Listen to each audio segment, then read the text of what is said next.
U15am. Again, my mother Margaret was awake, staring at the ceiling in her bedroom. This had been happening for months, same time, same confusion, same exhaustion. When I finally convinced her to see Dar Williams, I expected him to prescribe sleeping pills. Instead, he ordered immediate blood tests and said something that chilled me to the bone. We need to check this tonight. This pattern. It's not normal aging. What we discovered that night changed everything I thought I knew about sleep problems in elderly parents. And if you have a loved one over 70 who's experiencing strange sleep patterns, this video might just save their life. Stay with me until the end, because what Dar Williams found wasn't just about sleep, it was about something much more serious that thousands of families miss every single day. But first, let me take you back to where this all started, the beginning of our nightmare. 3 months earlier, I noticed my mother Margaret, who had just turned 75, was looking more tired than usual during our weekly coffee visits. Margaret had always been an early bird, up at 6 a.m. sharp, full of energy for her morning walks and gardening, but suddenly she seemed drained, moving more slowly and sometimes dozing off during our conversations. "Mom, are you sleeping okay?" I asked her one Sunday afternoon. She waved it off with that typical mother's dismissal. "Oh, you know how it is at my age, sweetie. Sleep isn't what it used to be. I didn't push it after all. She was 75. Wasn't this just part of getting older?" Dad had passed away 8 months earlier, and I figured the grief and adjustment to living alone was taking its toll on her sleep. It seemed logical, natural even. But over the next few weeks, I started noticing more concerning signs. Margaret would call me in the mornings, and her voice sounded groggy, like she'd just rolled out of bed. Even though it was already 10 when I'd visit, I'd find her napping in her favorite recliner in the afternoon, something she'd never done before. "Mom, seriously, what's going on with your sleep?" I pressed her during one visit. That's when she finally opened up. "I've been waking up every night around 2 a.m, she admitted quietly. "I just lie there, wide awake, for hours. Sometime I get up and sit in the living room because I don't want to toss and turn in bed. I eventually fall back asleep around 5 or 6 a.m, but then I feel wiped out all day." My heart sank. I could see the frustration and worry in her eyes, but I still thought this was probably just grief-related insomnia, or maybe anxiety about living alone for the first time in 50 years. The pattern becomes clear. Over the next month, I started paying closer attention.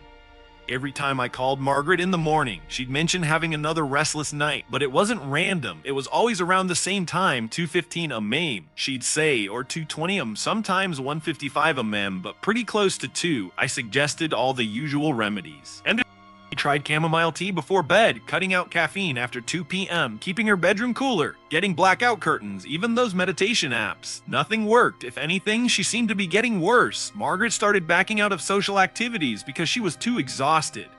See, your neighbor, Dorothy, mentioned that she'd noticed Margaret's living room light on during her own late-night bathroom trips. Always around 2 a.m, even her weekly bridge group noticed she was having trouble focusing during games. That's when it hit me. This wasn't just simple insomnia. This was a pattern. A very specific, consistent pattern that was starting to mess with every aspect of her life. The first doctor visit, I convinced Margaret to see her primary care physician, Darja Williams, who had been her doctor for over 15 years. He was a kind, thorough guy in his early 60s who had always taken great care of both my parents. "Doctor, my daughter is worried about my sleep," Margaret began, looking a bit embarrassed. "I've been waking up every night around 2 a.m for about 3 months now. I expected Williams to ask about stress, suggest better sleep habits, maybe prescribe a mild sleep aid. Instead, he leaned forward with immediate concern. "Every single night at approximately the same time?" he asked, his tone getting more serious. "Yes, almost exactly 2 a.m, give or take 15 minutes, Margaret replied. "Doctor." Williams went quiet for a moment, then started asking questions that caught both of us off guard. "Margaret, do you feel short of breath when you wake up? Do you need to use the bathroom immediately when you wake up? Do you feel your heart racing or any chest discomfort? Have you noticed any swelling in your ankles or legs during the day? Do you ever wake up coughing or feeling like you can't catch your breath?"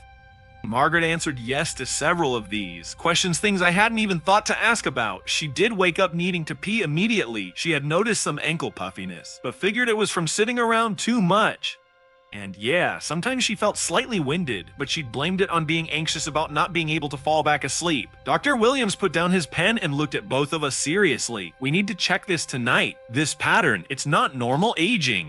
I'm ordering some immediate tests, and I want you to go to the hospital's sleep monitoring unit tonight. The shocking discovery. That evening, Margaret was hooked up to various monitors at the hospital's sleep lab. I stayed with her, holding her hand as technicians attached sensors to her chest, finger, and head. She looked so small and vulnerable in that hospital bed, and I felt terrible for not taking her concerns more seriously from the start. At exactly 2:14 a.m., the monitors started beeping like crazy. Margaret woke up, just like she had every night for months. But this time, the machines captured exactly what was happening inside her body at that moment. Dr. Williams called me at 6 a.m. Can you come in right away? We need to talk about Margaret's results. My stomach dropped. When a doctor calls that early with that tone, it's never good news. When I got to his office, Dr. Williams had Margaret's charts spread all over his desk, along with printouts from the overnight monitoring. Your mother has been experiencing episodes of heart failure during her sleep, he said gently but directly. Every night around 2 a.m. fluid that's been building up in her lungs. Throughout the day reaches a critical point. Her body wakes her up because she's literally struggling to breathe properly. I felt like the room was spinning. Heart failure. My active, independent mother. The good news, Dr. Williams continued, is that we caught this early and it's totally treatable. But if we had ignored this pattern much longer, we could have been looking at a serious cardiac event. Understanding what was really going on, Dr. Williams explained that what we had written off as normal aging insomnia was actually Margaret's body desperately trying to save itself every single night.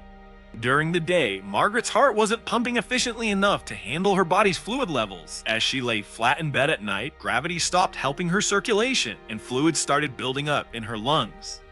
By around 2 a.m., the fluid buildup reached a point where her oxygen levels dropped enough to trigger an emergency response from her body, forcing her to wake up and sit upright so gravity could help drain the fluid back down. This is called paroxysmal nocturnal dyspnea, Dr. Williams explained.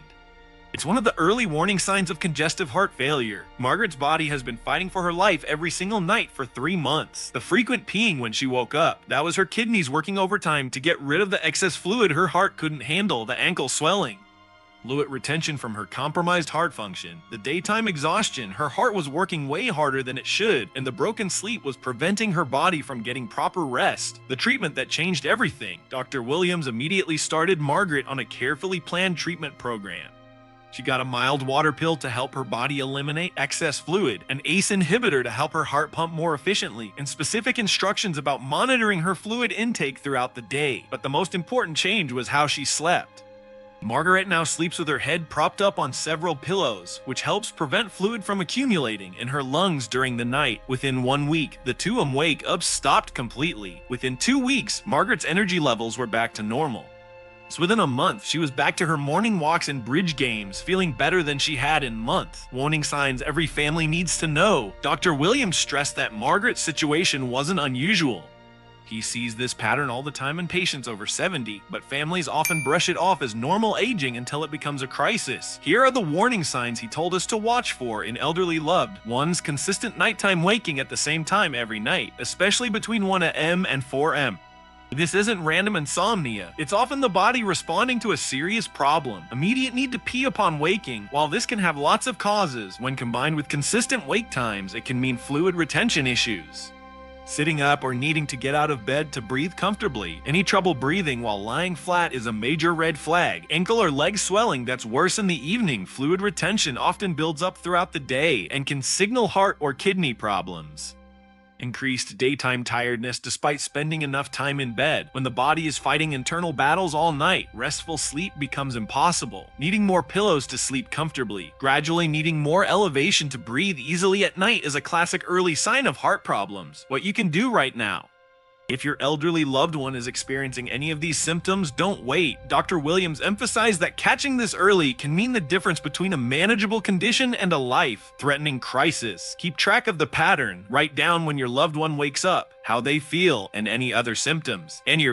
This info is super valuable for doctors. Don't dismiss sleep problems as just getting older. While sleep patterns do change with age, dramatic changes or consistent problematic patterns need medical attention. Ask specific questions about breathing, peeing, and swelling. Sometimes elderly people downplay or don't mention symptoms they think aren't important.